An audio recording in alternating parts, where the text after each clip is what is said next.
지금 나와 어디든 가자. 지루한 하루 여기까지만 올스타.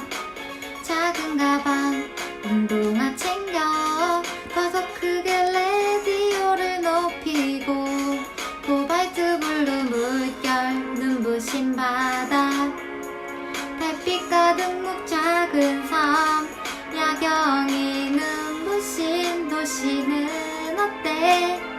함께라면 어디든 좋아. 난 너와 난 그곳으로 떠나는 거야. 상상에 상상을 더해서 어머 깜짝이야. 눈부셔 이것만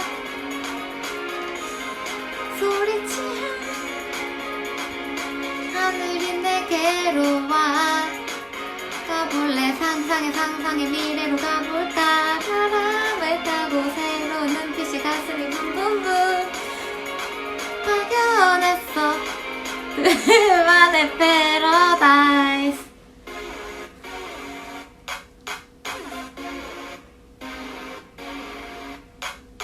백영화 같은 하루에 레몬 터지듯 짜릿함이 필요해.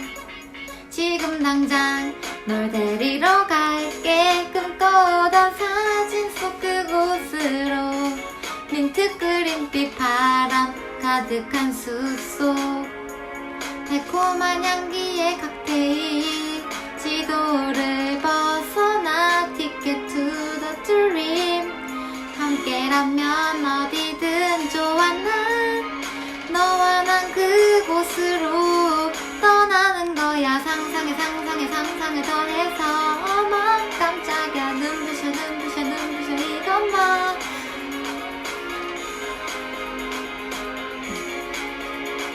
푸른 하늘이 내게로 와.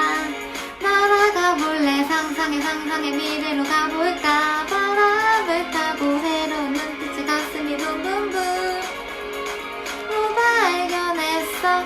우리들만의 패러다이스. 네, 반갑습니다. 청년 2단의 금재은 중앙이라고 하고요. 이번에 원불교를 만나서 강연을 맡게 되었습니다. 오랜만에 오시거나 또 처음 오신 분들을 위해서 해당 강연에 대해서 짧게 소개를 드리자면 저희 하남교당에서 교도를 대상으로 진행하는 강연 중에 하나이고요.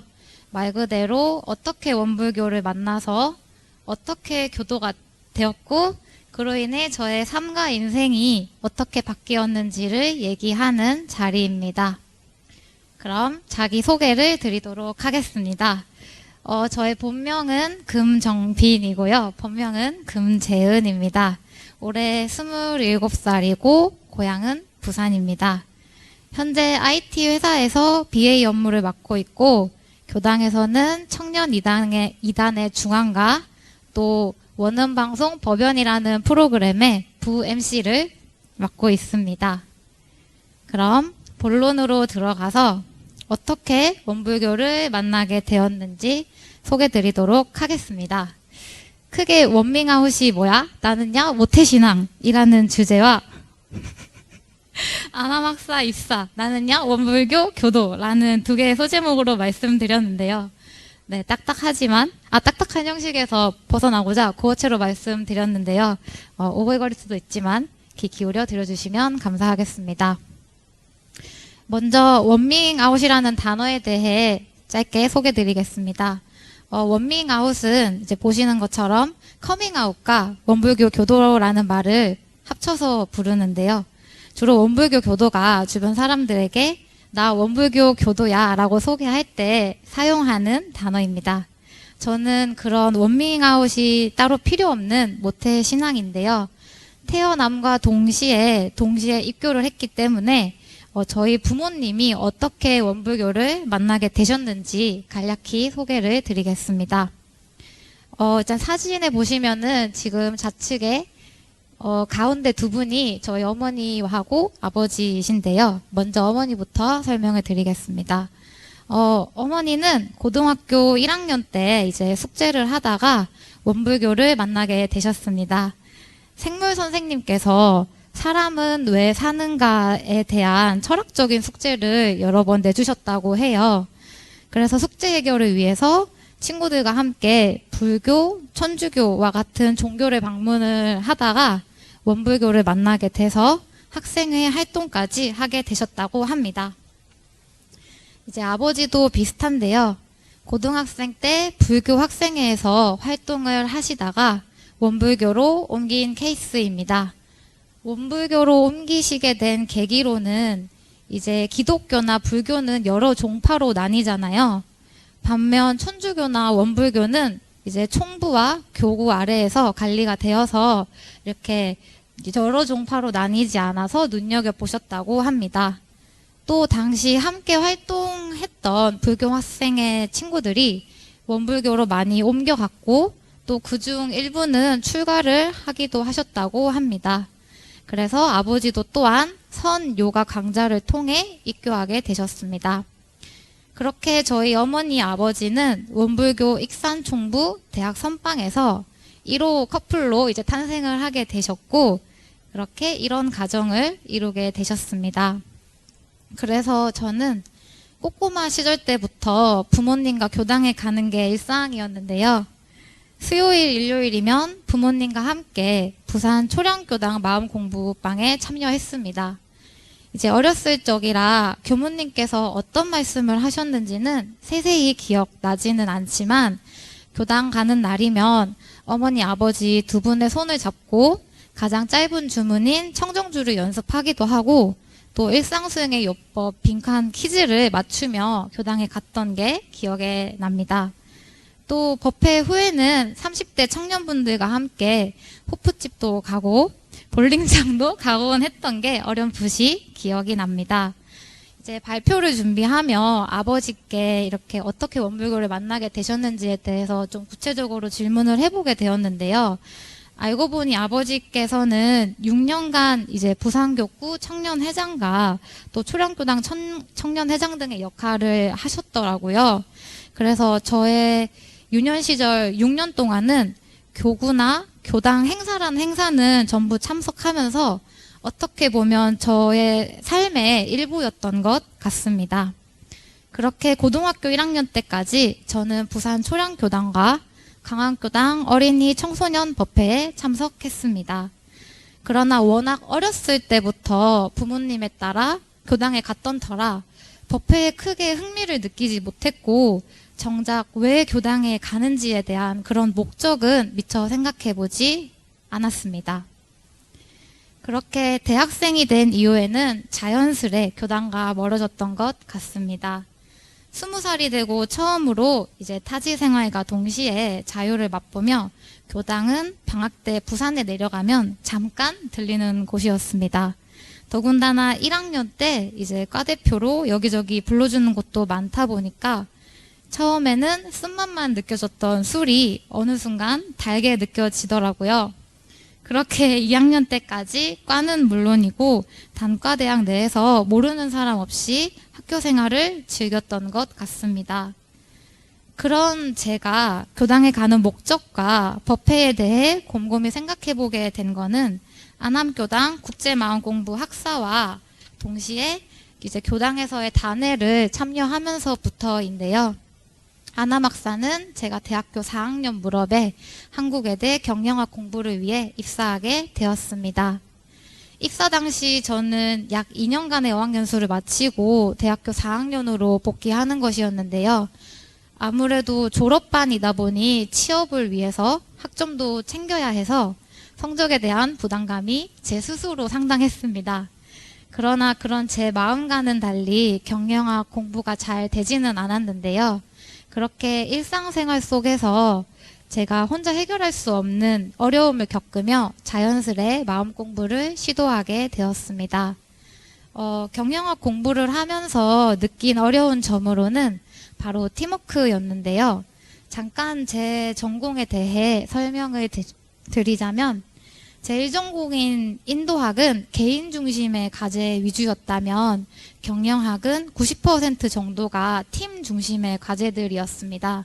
그러다 보니 팀원들과의 팀워크가 정말 중요했는데요. 잘 따라와 주지 않는 팀원을 만날 때면 상당한 정신적 스트레스를 받곤 했습니다. 더불어 이전에 어학연수에서 자유로운 생활을 살다가 다시 취업을 앞둔 학생으로서 다시 복귀하며 성적에 대한 부담감과 또 학사라는 낯설고 새로운 거주지에서 더욱 적응이 더뎠던 것 같습니다. 그렇게 학사에 입사하고 초반 2개월 동안은 매주 수요 공부방이나 토요법회에 참석은 했지만 정말 앉아만 있었던 것 같습니다. 법회 후에 다른 교우님들이 질문하는 모습을 보고는 우와 대단하다 라는 생각만 들 뿐 교당을 나서면 금세 잊어버렸습니다. 그런 제가 조금씩 나 원불교 교도다 라고 말할 수 있게 된 건 이제 교당에서 진행하는 단회에서부터인데요. 이 자리에 앉아 계신 교우님들도 느끼시겠지만 연령이나 직업이 모두 다른데도 불구하고 원불교라는 하나의 매개체에서 만난 거잖아요. 그러다 보니 비슷한 관심사를 가진 교우님들과 함께 이야기하고 또 나아가 교무님의 설법을 듣고 감상담을 공유하면서 일상에서의 어려움들이 위로가 되었습니다. 동시에 또 일상에서의 에너지를 얻을 수 있더라고요. 그렇게 다른 교우님들과 단회를 진행하고 학사의 또래 교우님들과 이야기하면서 팀 프로젝트를 진행하며 겪는 스트레스는 물론 그들의 입장을 오히려 이해해 볼 수 있게 되었습니다. 추가로 이제 2년간 학사생이었던 만큼 매월 학사회의를 진행을 하면서 제가 쓴 일기에 대한 감정을 받는 것 또한 좋았는데요. 솔직담백한 일기를 통해서 다른 교우들의 생각과 마음도 알 수 있었음은 물론 중심되는 교무님과 함께 이야기도 나누어 볼 수 있었습니다. 정리를 하자면 이제 원불교가 모태신앙이고 유년기에 교당에서 보낸 시간이 많았음에도 불구하고 20살 무렵이 되어서야 또래 교우님의 타력을 받아 공부할 수 있게 되었습니다. 그때부터나마 생활 속의 마음 공부라는 것을 인지하고 실천해보게 된 셈인데요. 그러면서 점차 심층적으로 공부를 진행하는 수요 마음 공부방에도 적극적으로 참여하게 되고 지금은 또 중앙으로서 역할도 하고 있는데요. 다음 목차에서 달라진 점을 말씀드리도록 하겠습니다. 네, 저는 원불교가 여러모로 제 인생에 긍정적인 영향을 끼쳤더라고요. 그래서 크게 4가지로 말씀드리고자 합니다. 먼저 모태신앙으로서 느낀 점 2가지와 또 20대가 되어 안암교당에서 느낀 2가지로 말씀드리겠습니다. 네, 먼저 감사생활입니다. 아무래도 어머니, 아버지께서 원불교 교도시다 보니까 어렸을 적 성장 환경에서부터 알게 모르게 많은 영향을 받았던 것 같습니다. 이제 PPT에서 보신 것처럼 최근에 어머니께서 교통사고가 아주 경미하게 났었는데 이제 어머니께서는 좋은 일이든 나쁜 일이든 항상 사은님 감사합니다라고 자주 말씀을 하세요. 좋은 소식을 알게 되실 때면 법신불전에 사은님 감사합니다라고 하면서 저와 여동생에게는 이게 다 기도를 열심히 이렇게 해서 이룩한 결과라고 얘기를 하시고요. 또 PPT에서처럼 나쁜 일을 겪으실 때면 이만하니 감사합니다라고 표현을 하십니다. 어렸을 때부터 이렇게 무의식적으로 이런 모습을 보고 자랐고 또 여전히 보고 있는데요. 간혹 지나친 무한 감사가 아닐까 하는 생각에 이제 동생과 웃기도 하지만 지금의 저를 비추어 보면 저 또한 부모님의 영향을 받아서 정말 사소한 거에도 감사함과 감동을 느끼고 매 순간을 소중히 여기는 편인 것 같습니다. 다음으로는 인가의 이치입니다. 인가에 관해서는 지금 생각해보면 정말 어렸을 때부터 자연스럽게 그 개념을 터득한 것 같습니다. 이제 초등학생 때 배탈이 자주 나곤 했었는데요. 배가 아파서 누워있을 때면 항상 사은님께 기도를 했습니다. 기도는 즉슨 제가 잘못한 일을 회고를 하면서 배가 안 아프게 해달라는 식이었는데요. 예를 들면 사원님 다음번에는 다시 엄마에게 말대꾸를 하지 않겠습니다. 그러니 제 배를 안 아프게 해주세요. 뭐 이런 식이었습니다. 너무 어렸을 적이라서 사실 인과라는 단어는 잘 몰랐던 것 같아요. 그렇지만 어린 나이에도 부모님의 영향 아래서 인과의 이치를 너무 당연하게 믿었습니다. 지금 생각해보면 오히려 유년기 시절의 재은이가 지금보다 인과의 이치를 더 믿고 바르게 생활했던 것 같습니다. 다음으로는 사람 대하는 법입니다. 학사 입사와 동시에 매주 교당 단회에 참여하고부터는 조금 더 심도 있게 원불교의 교리에 눈을 뜨게 되었는데요. 그렇게 모태신앙 금재은이 23살이 되어서야 치사인으로서 공부할 수 있게 되었습니다. 잠깐 앞에서도 언급했다시피 대학교 1, 2학년 때는 술을 즐겨 마셨습니다. 친구들을 만나면 밥을 먹고 카페를 가기보다는 맥주집에 가는 게 더 편했습니다. 그 당시 저에게 맥주는 술이라기보다는 탄산음료의 개념이었고요. 술을 먹어야지만 친구들과 더 재미있고 편하게 얘기를 할 수 있다고 생각을 했던 것 같습니다. 그런 제가 학사에 입사하고 교당 단회에 참여하면서부터 자연스럽게 멀어지게 되었는데요. 술이라는 게 정말 마음 먹기에 달려 있더라고요. 이제 매주 교당에서 교우님들과 이야기를 나누면서 제 스스로 술을 먹지 않아도 모르는 분들과 충분히 재미있게 이야기를 나눌 수 있구나라는 것을 깨달으니까 오히려 몸은 물론 정신적으로도 더 건강한 재은이가 될 수 있었던 것 같습니다. 추가로 요즘은 술을 입에 대까 말까 하는 정도로 술을 별로 안 좋아하게 되었고요. 네. 이제 또 중앙이라는 역할을 맡게 되어서 더욱 적극적으로 교우님들과 어울리면서 법 공부도 할 수 있었는데요. 말씀드린 단회뿐 아니라 단 MT나 청년 MT, 또 워크샵 법회, 학사 마련 바자회 이런 교당만의 시스템 안에서 교우님들과 함께하며 법과 정의 충만한 재은이가 되었던 것 같습니다. 네, 이제 마지막으로 12위의 생각해 보기인데요. 어렸을 때 이제 교당에 다녀보신 분들은 아시겠지만 경계다 하고 교무님께서 표어처럼 가르침을 주시잖아요. 그래서 어렸을 때부터 저의 감정 상태를 알아차리는 공부는 했던 것 같습니다. 하지만 안암공당에서 정식으로 정기일기라는 것을 작성해보면서 지금 이 경계 상황이라는 것을 알아차리는 건 물론 또 12위에도 생각해보게 되었는데요. 이제 특히 매월 학사회의를 진행하면서 주기적으로 정기일기를 작성해야 했는데요. 그때는 써야 하니까 우선 학사장이었던 혜지 언니가 일단 써라고 하니까 말해주는 양식에 이제 다른 교우님들이 쓴 거 참고해서 쓰기 바빴던 것 같습니다. 마치 초등학교 학생이 일기 쓰기 숙제는 해야 하니까 쓸 게 딱히 없는데도 이번 달에 경계 상황이 뭐였지? 이렇게 강제로 떠올려서 그 당시에 제 감정을 겨우겨우 되새기면서 막 썼던 것 같아요. 성욱교우님 죄송합니다. 그렇게 2년 정도 타력으로 쓰다 보니까 어느 순간 일기를 쓰지 않아도 제가 그 경계 상황에서 자연스레 12예를 분석하고 있더라고요. 그러면서 제가 어떤 게 옳은 건지 치사해보고 타인은 물론 저를 포함해서 서로에게 이익이 되는 방향으로 조금 생각을 하고 행동을 해볼 수 있게 되었습니다. 네, 이렇게 4가지를 말씀드리고 나니 저는 학사와 단회를 통해서 약 2년간 긍정적인 타력을 많이 받은 것 같습니다. 또 그 타력 덕에 수양 연구 치사 중에서 치사의 효과도 보게 되고 제 자신을 조금 더 원만한 사람으로 발전시킬 수 있었던 것 같습니다. 앞으로의 계획입니다. 사실 모태신앙인이지만 이렇게 발표 자리에서 이야기를 드리고 보니 안암교당의 중앙으로서나 교도로서 아직 많이 부족하다고 느끼는데요. 특히 수양력은 많이 부족합니다. 그래서 수양력을 좀 높이기 위해 매일 아침 자선 10분 하는 것을 유무념 삼아 실행하겠습니다.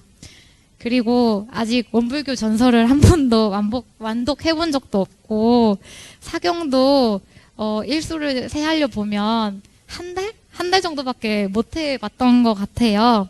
그래서 저희의 공동 유무념인 만큼 이번을 기회 삼아 일주일에 3번을 실행해 보도록 하겠습니다. 네, 이제 마무리 짓도록 하겠습니다. 이 강연을 준비하면서 저의 인생 전반을 돌아보게 되었는데요. 지금의 제가 있기까지는 원불교는 유년 시절부터 저의 인생 가치관과 철학에 많은 영향을 끼친 것 같습니다. 특히 어렸을 적부터 인과의 이치를 알고 감사를 생활화했고요. 또 안암교당을 만나서는 좋아했던 술을 멀리하고 치사력 또한 높아졌습니다. 앞으로도 원불교 교도로서 경계에 끌리지 않는 마음의 힘을 가지기 위해 노력하겠습니다. 견성하겠습니다. 네, 많이 부족하지만 지도해 주시는 교무님과 또 도움 주시는 도반님들께 감사드리고요. 부족한 강연이지만 네, 들어주셔서 감사합니다. 법연이라고 방송 열심히 하고 계신데 방송 간단하게 홍보하면 어떨까 싶어요. 금요일 저녁 7시에 이제 WBS에서 방송을 하고 있고요. 한 몇 년 전에 유행했던 힐링 캠프라는 프로그램과 같이 이제 저희 원불교에서 교무님이나 교도님 분들 대상으로 이제 두 MC인 저와 목동교당의 김홍기 교무님과 함께 어떻게 원불교를 만나게 되셨고 또 어떤 행동을 어떻게 변해셨는지 뭐 좋아하는 법문은 뭔지 이런 것들을 얘기하는 자리입니다. 네, 많이 지켜봐 주세요. 그리고 암암교당 홍보도 열심히 하고 있습니다. 네. 원불교가 인생의 가치관에 많은 영향을 끼쳤다고 하셨잖아요. 그래서 재은교님의 인생의 가치관 또는 어떤 서원이 있으시면 사실 저희가 1월 1일 신정절이 되면 서원을 적는 거를 하잖아요. 그때에도 뭘 적어야 되지 고민을 했는데 지금까지도 계속 고민을 하고 있어서 서원은 아직 조금 더 생각을 해야 할 것 같고요. 가치관이라고 하면은 자리이타입니다. 네. 강연 들으면서 목소리가 되게 편하고 듣기 좋아서 집중이 잘 됐던 것 같습니다. 그래서 감사합니다. 그냥 좋은 강연 해주셔서 감사합니다. 네. 감사합니다.